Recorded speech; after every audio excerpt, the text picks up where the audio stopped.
Hey everybody, NovelistCrim here, and welcome to Writing Company and Motivation. This is an accountability stream where we get together on Mondays, Wednesdays, and Fridays from 8 p.m. to 10 p.m. Eastern, and it's usually just dedicated toward whatever thing that you're working on. It could be, arts and crafts. It could be, writing like we do, or anything that kind of just dedicated toward pounding on your craft. You know what I mean? Like getting better at whatever it is that you desire to do. So in our case, we're going to be doing some noveling. I need to get through this chapter that I've been stuck on for a little bit. I know where I want to go with it, but it's kind of like I think like I got a little bit stuck beforehand because I was trying to make decisions on whether or not I wanted to move forward with making a character decision versus like something that I would like to do. So it's kind of a weird mix up there when it comes to like making like storytelling decisions. It's rough.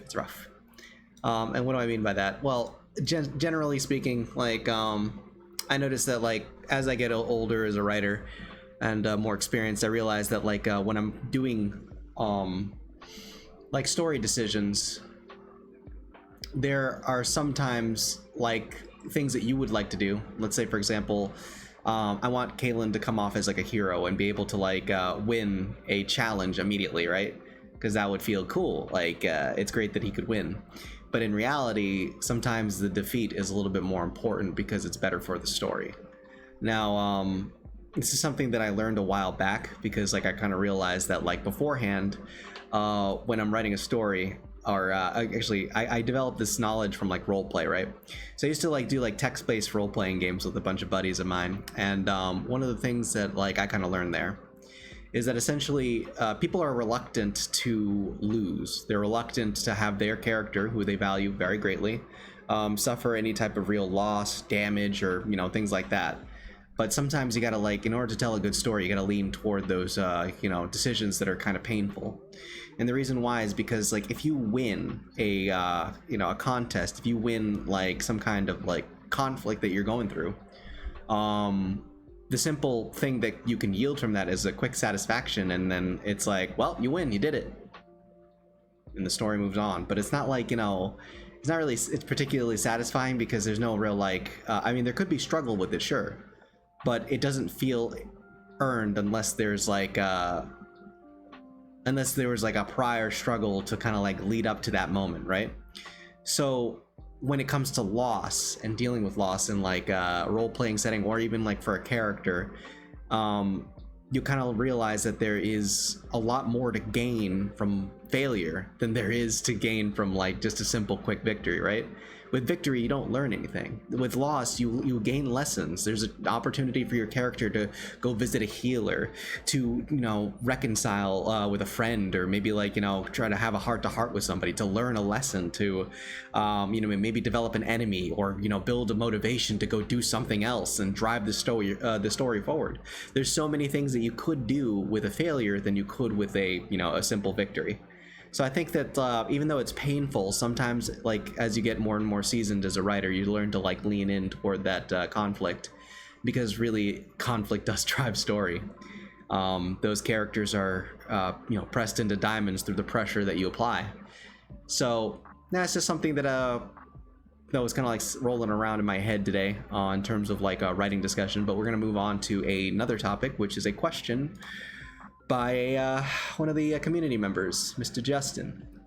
So he sent out a question today, which was, should external conflict be a manifestation of the protagonist's internal conflict? It's a good question.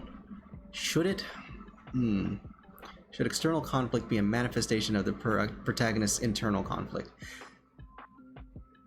I think in some ways, like it really depends, because like there's no real blanket answer to like answering any of these questions for writing, because you never know like how it's going to turn out whenever you do answer these questions, because it's like it all depends on like how what your goal as a writer is, and what you're trying to like teach the main character. Like what is the thing that he's going after? What is the lesson he's supposed to learn? And I think once you nail that down, it's a lot easier to make those decisions as to whether or not that should be an external manifestation. So if you're trying to teach the character to let's say for example you're trying to teach the character to learn to work together with others, right? Then the conflict, you know, his internal conflict would be like he wants to be a loner and he doesn't want to work with anybody. But like he is forced into situations, the external conflict, where he has to do that. He has to work with other people. So I think that like in terms of that, I think yes, you know, it should be a external, you know, it should manifest externally. There should be situations that would you know, challenge the character's belief and try to mold him into the character that he's supposed to be toward the end of the book. So yeah, I think that like, you know, the challenges should directly be opposed to like, you know, their own ideology at the start of the story and like, you know, what they're trying to become. It should provide some kind of like lesson. And this kind of rolls back to the concept of failure, right? Like whenever failure does occur or whenever those victories do occur, there should be some kind of lesson associated with it. Like it can't just be a straight yes, because you know, kind of be boring. It would be more of like a yes, but like you did learn something, but at what cost? Or like you know, you did fail, but what did you gain? What did you learn? So yeah, that's something that I figured I'd discuss here. And I think that we're pretty much ready to move back on to doing some writing stuff.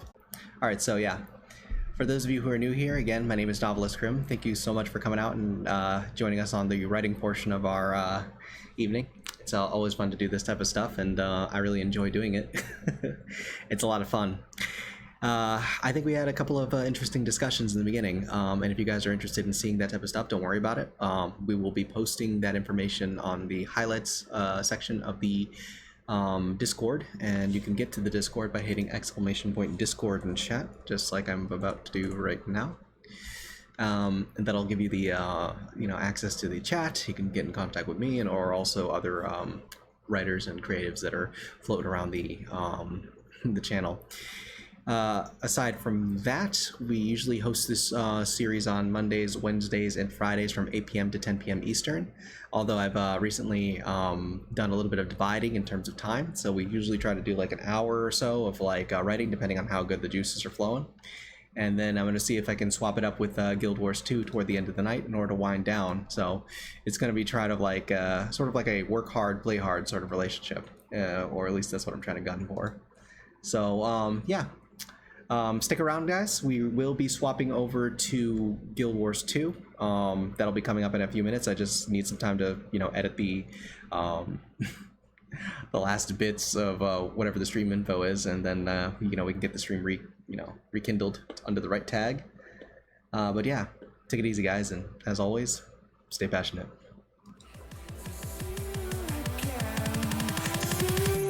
Again.